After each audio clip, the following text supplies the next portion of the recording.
Hey, so wasn't Jack in this class at one point or not? No, he should be. So just the four of us. Okay, let's do a couple of, in fact, let's do three first sections in a row, kind of just to warm up. I'll lead the first one. Catherine can lead the second one. Jill can lead the third one.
All right, Catherine.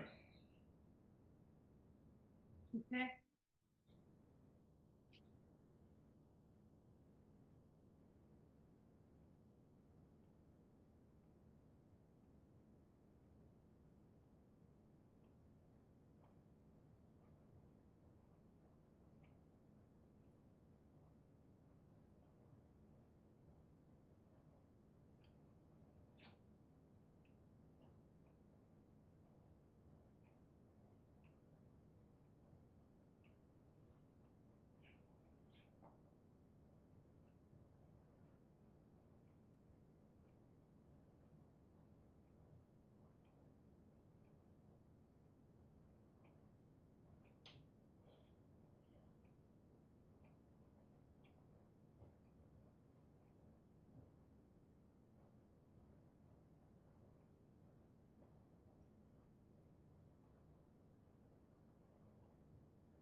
good.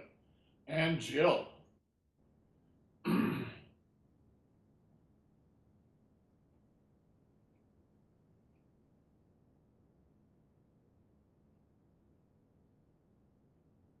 Okay, there we go.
Okay, very good.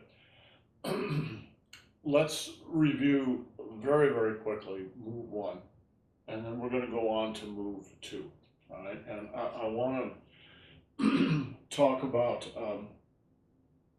the yin and yang cycles, but also, Jill, you were not here last weekend, but we got into the Peng Lu Ji and An level, right?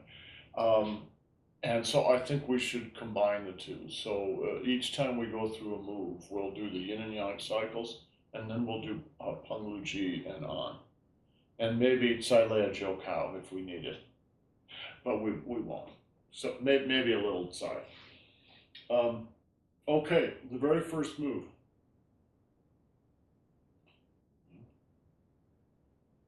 Wind up, hit. Wind up, hit. Wind up, hit.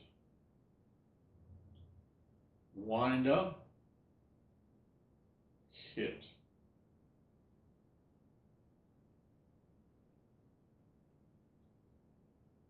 Wind up, all right? Pung, on. Pung, lu, on, chi.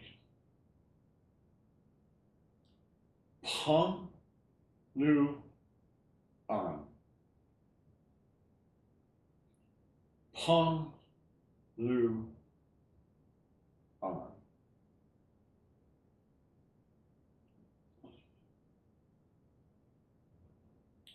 One,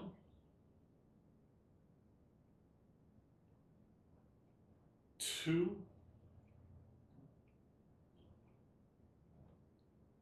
three,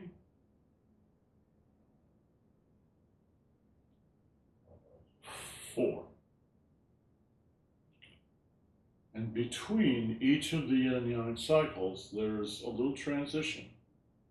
Transitions are always the same. They're very soft. You're finishing the first cycle and you're beginning to move into the second cycle. One, transition. Two, transition. Three,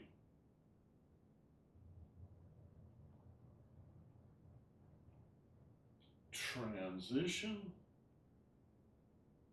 Four. Okay, any questions? Jill? Just the comment that if you can get this, If you can get this, you should be able to get Tai Chi. All right? These are the working parts, all right? Mhm. Kind of at the atomic level. Right. So I was when you went through the Penglu on Chi, it was at the end. It's just like, wait, there's no G?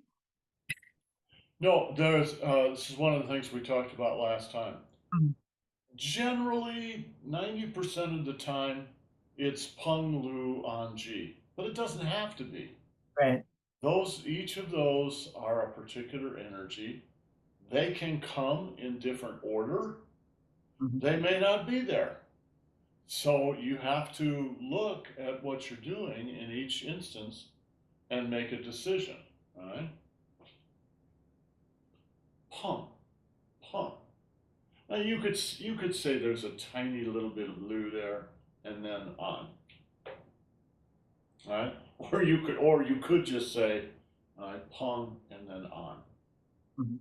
Because the li is so small that it's hardly even there.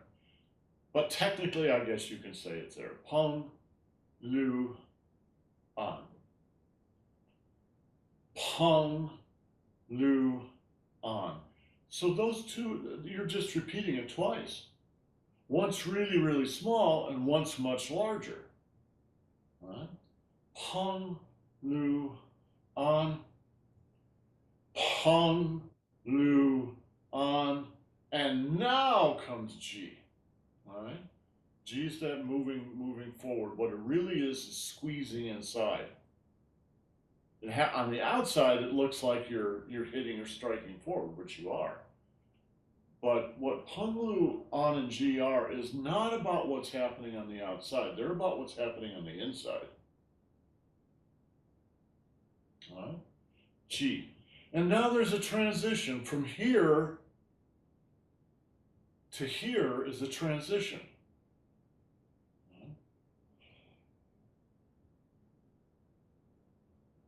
Pung. Now, I haven't mentioned this before, but I know Catherine likes details. This next move might not be on, all right? Depending on what your mindset is. It's the fifth energy. We've talked about four energies. This is the fifth energy, Psi. Psi is usually done with closed fists, so you grab something, but it doesn't have to be. You can just use your hands right over someone's. So imagine in this part of the move that you're coming up over someone's shoulders, and you're not going to grab their shoulders or their shirt. You're just placing your hands there like this, and then you're going to, in real life, you would step back and pull down. That's psi energy, all right?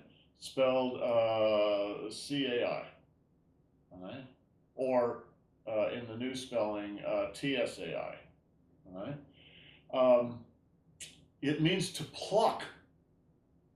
And the example that they always use is, imagine you're underneath an apple tree and you reach up and grab an apple and you pluck that apple from the tree.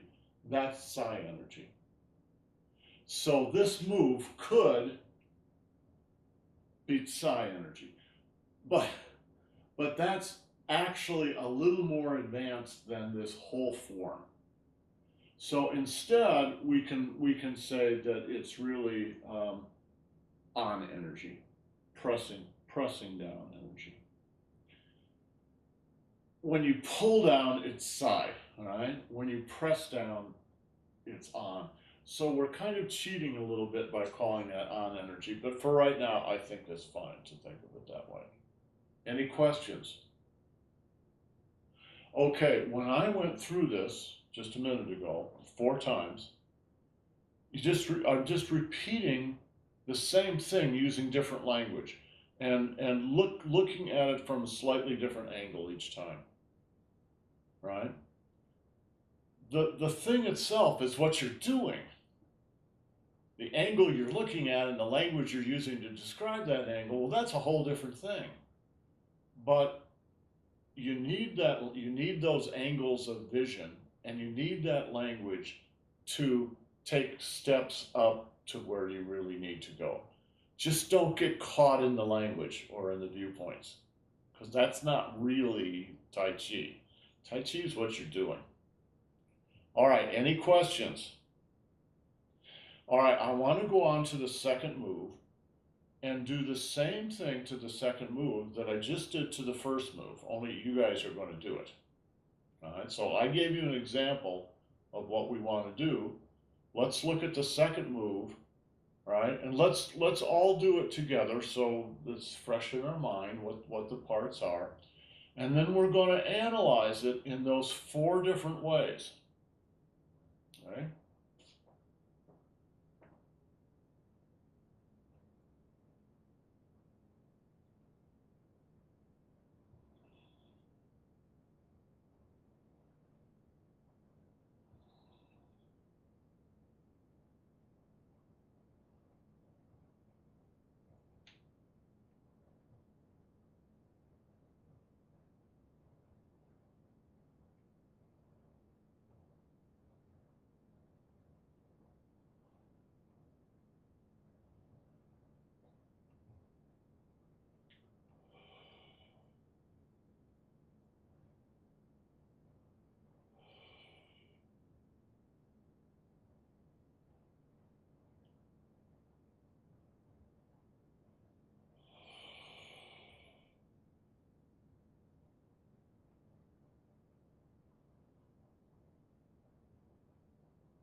Okay.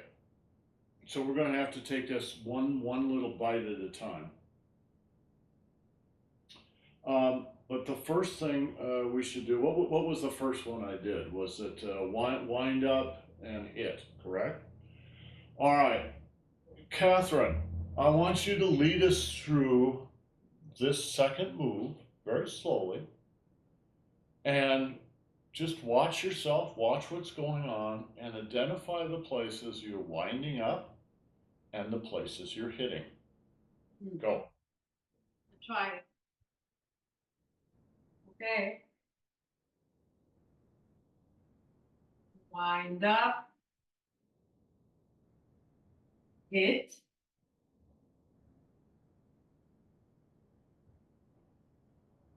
Wind up. hit, wind up, hit, wind up, hit, wind up, hit, wind up. There is something wrong here, but You're doing fine. hmm, Yes, it's a hit. It's a hit there.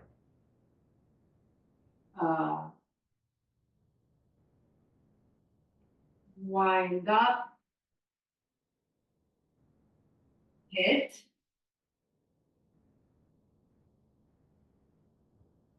wind up,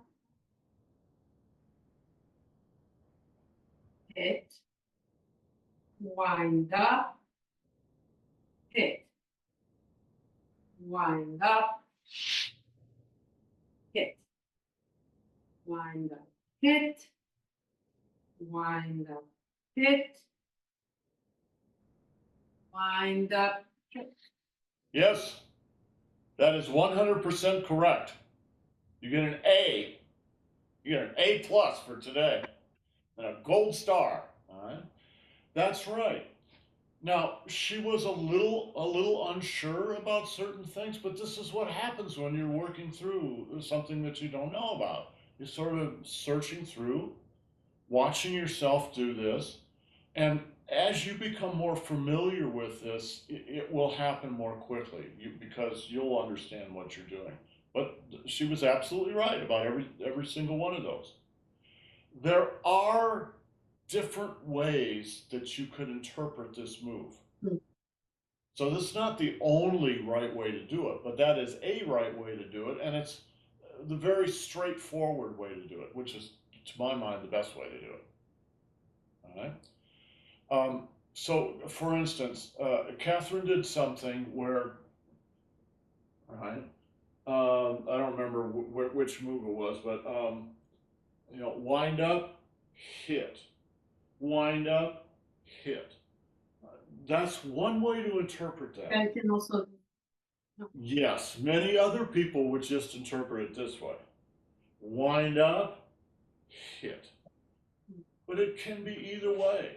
And I actually personally like the way that Catherine did it. Why does it make a difference? Well, you've got two different mindsets. So your Shin Yi is going to be different. When you've identified wind up and hit, you've identified targets that you're going to shoot at. It's not like one is right and one is wrong. They're different. You're going to have different targets and therefore a different mindset. Because your mindset is different, your chi is going to be different. Right? Because your chi is different, your physical body motion is going to be different. So it's not right or wrong. What's important is that you just understand what the options are and you make an informed decision. You're not moving out of ignorance. You're deciding to move this way for a particular reason. All right. When a musician, maybe someone playing a cornet, for some reason Miles Davis comes to mind, right? When a musician is playing their cornet or playing the piano, they're making decisions all the time. How much emphasis to put on something, or how little emphasis to put on something. Many concert pianists don't play every note that the composer wrote. Right? Sometimes they just sort of skip over something. Right? They're making decisions about how to present this music, and if their decisions are based on ignorance, then it's they don't know any better. But if their decision's based on an artistic decision, it's a conscious decision, then it's okay. You should be able. Any artist, it's not to be a great artist is not to be a slave to the original composer and the score. It's to take the score and to do something creative with it. And the score that we have for this form, this first form, Well, it's, in a sense, it's very old, but in another sense, it's very new because this is not how they did Chen style Tai Chi 300 years ago. It's not even how they did Chen style Tai Chi 50 years ago. This is Master Feng's particular interpretation. And you're going to learn that, and then eventually you're going to do your own. And it doesn't matter whether you want to do your own or not. You will do your own, right? Everybody does their own Tai Chi, but you got to start somewhere. So it's best to start on the shoulders of giants. You can see farther, right? Okay, so Catherine, very good. So the second thing, Kevin, brain check me here. The second thing we talked about was what did we talk about? The second thing, Angluandi. Panmulanji. Okay, let's go through this move, and this is a much longer move than the first move. So let's go through and talk about Pengluji and all of this, but let's do it in sections. So the first section we'll talk about is this.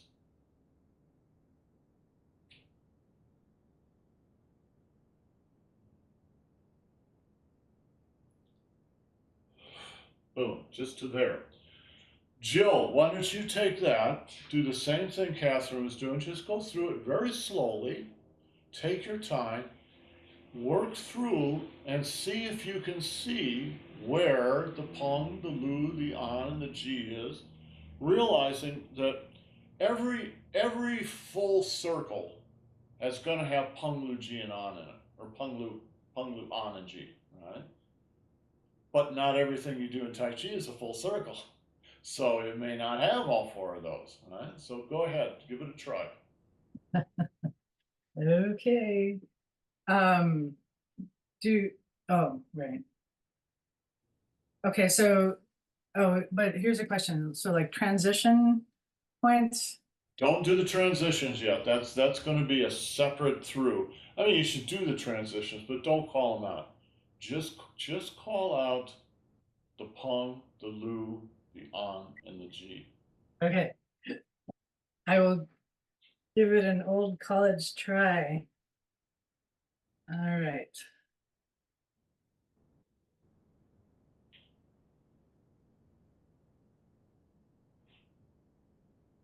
Peng, Lu.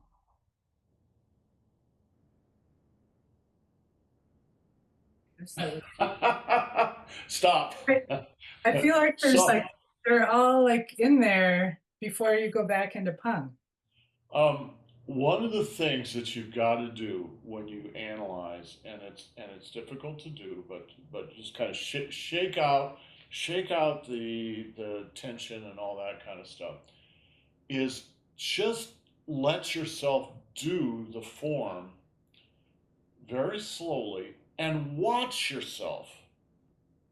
I keep telling you, the form is your teacher. So watch yourself go through this. So, right, don't worry about what you're supposed to do. Just do it. Right? And then go, all right, well, what am I doing? Well, that's Peng. Oh, that's Lu. That's An. That's Ji. Right? That's An. But Right? I Say guess, that's Lu. yeah, I mean, the trickiness for me is because it can be so subtle, Yes. it's just like, and it's that differentiation between, is it really there or is it just Then really, then really then too subtle? Then I can't. Then just skip over the subtle ones and just do the ones that are really obvious at the beginning. Don't forget, guys, this is literally a learning process. It's the same process I go through all the time. And I don't like do it and it's perfect. I understand everything. That's not how it works for me. I go through something and often I don't, there's things that I just don't see or don't catch. And it's only by doing it over and over and over that you begin to really be able to draw a map. So one way to think about this that might be useful is it's like we're making a map of the form. We're mapping out the form. And it's not like your first draft is going to be perfect. This is just a draft. And so we might have 12 drafts in a row before we get to a final map that we're happy with, but I can guarantee you, you'll only be happy with it for a certain amount of time. And then you're going to discover more things and you're going to have to refine the map a little bit. So just relax and remember, it's a draft. Go. Okay. Well, let's see. So I can't help it. It is like the sense of transition because I don't think this is truly pung. So I'm going to say, right. Wait, it ends here. Uh, Right? This is just a little transition. right. And then pung, Pung. lu, on, chi. Transition, pung, lu, on, chi. All right? You try from the beginning.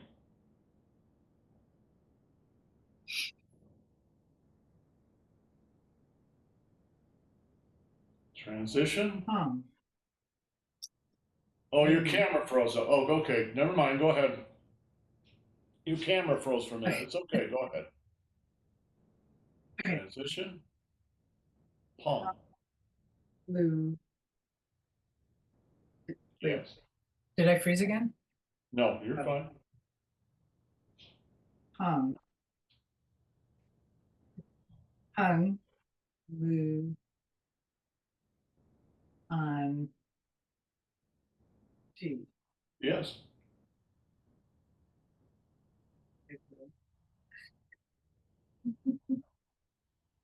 Transition. Transition. Pung. Pung. Lu. On. Chi. Chi. Chi is going to go all the way out. All Chi. right. Pung. Lu. On. Chi. Chi. Yeah. Okay. I forget. Okay. Transition. Pung. Lu. On. Chi.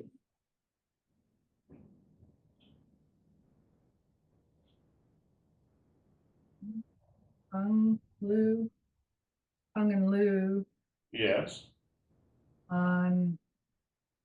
Chi. Okay. So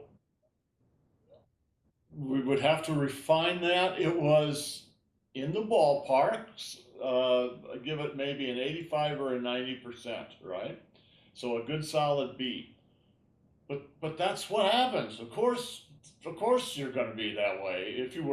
If it all came out perfect, you wouldn't need to take this class. Right. Well, I mean, the challenge for me is like remembering the choreography in because it's basically the way my mind works. As soon as I focus on, it's just like everything else just kind of drops. Yeah, Yeah. exactly. No, this is a really good point, Jill.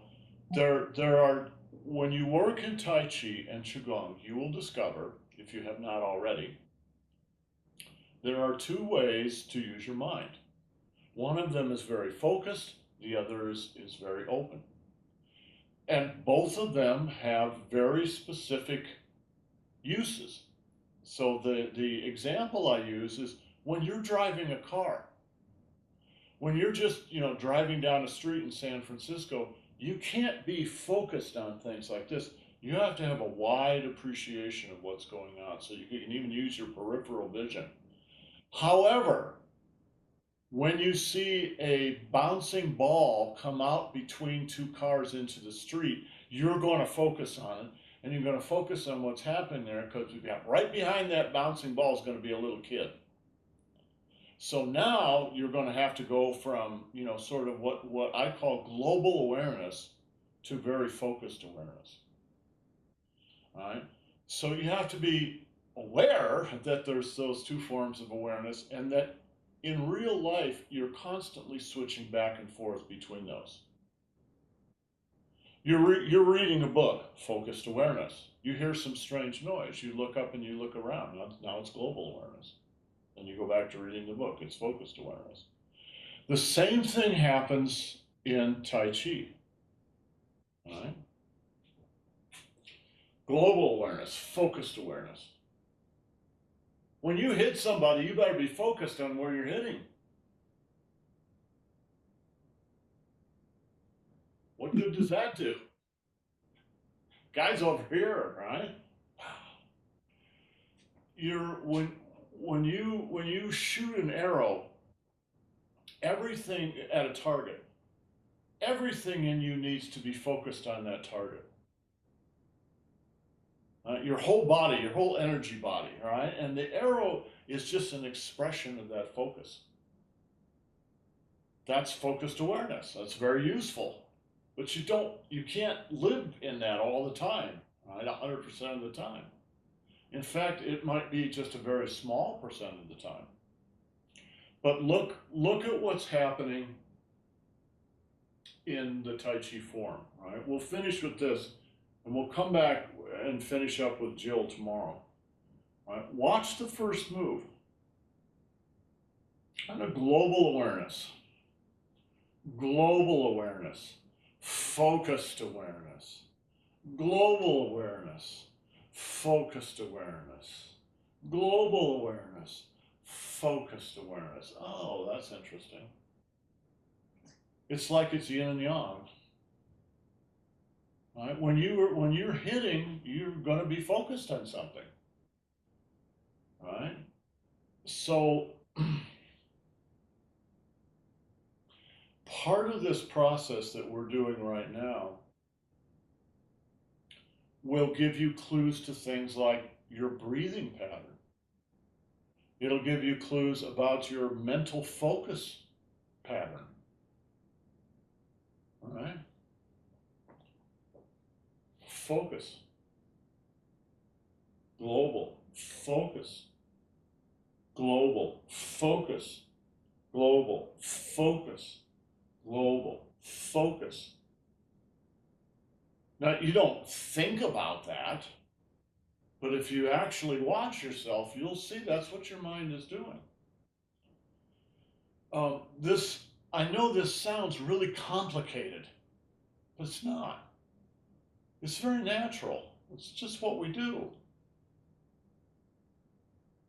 All right? Yeah, Kevin. You've been not harping on it, but pretty close. The whole thing's about integration, and you're integrating all these different things that you don't normally concentrate on. And then when it gets there, then you don't concentrate on it. You know, there's a guy, a coach I've been watching online for a while. He's a professional baseball coach. He's a hitting coach. And what he's trying to teach both major league batters as well as little kids in minor league, right, or even pony league, right, is how to hit a ball. And you say, well, that's simple. Right? Somebody throws the ball and you hit it. No, that's not what you do. At least if you want to be a really good hitter. That is not what good hitters do. They don't use their arms. Right? What they do is they actually come down and then they use their bodies. And the arms are only a little bit at the end. Well, it's relatively easy to say those things, but to get people to do it is he's got to work up all these exercises that they do and using gymnastic equipment and you know, little tricks and all this stuff until they finally get it. And when they get it, they turn into one of the examples he uses of the correct way to hit a ball is Shohei Ohtani, right? Who, I don't know if you've been following his career, but he's just broken every record that's ever been made, right? But when you watch Shohei do it, it's like, oh, it's just so natural. He's not like, you know, he said, well, I have to go down here and then I have to go out here. You know, he's not doing that. He's just going with the flow. But you watch him, you know, global awareness, focused awareness, and then straight back to global awareness, for instance. Okay, guys, have yourselves a good day. Tomorrow we will pick it up there, and Jill will proceed and go through the rest of the second form, and then we'll do the next two versions of that too, and then maybe even go on to the third move. Okay, guys, ciao. We'll see you tomorrow.